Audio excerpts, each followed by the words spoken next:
OBC नेते लक्ष्मण हाकेंनी भाजपवर जोरदार टीका केली आहे। भाजपचा डीएनए ओबीसी नसल्याची घणाघाती टीका लक्ष्मण हाकेंनी केली आहे। तर ओबीसींच्या प्रश्नांबाबत विधानसभेच्या पावसाळी अधिवेशनात एकही लक्षवेध लागली नसल्याची खंत देखील त्यांनी व्यक्त केली आहे। तर ओबीसी जनता पार्टी नावाचा पक्ष स्थापन करणार असल्याची घोषणाही केली आहे। या पार्टीच्या माध्यमातून ओबीसींच्या प्रश्नांना वाचा फोडणार असल्याचं लक्ष्मण हाके यांनी म्हटलंय।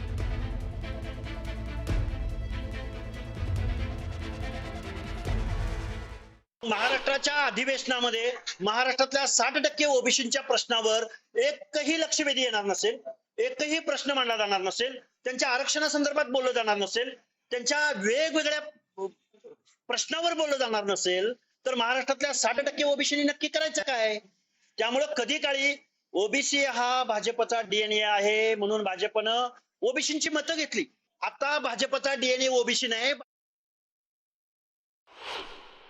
या महाराष्ट्रामध्ये आमचं कुणीच नाही, या निष्कर्षाप्रत आम्ही पोहोचलेलो आहोत।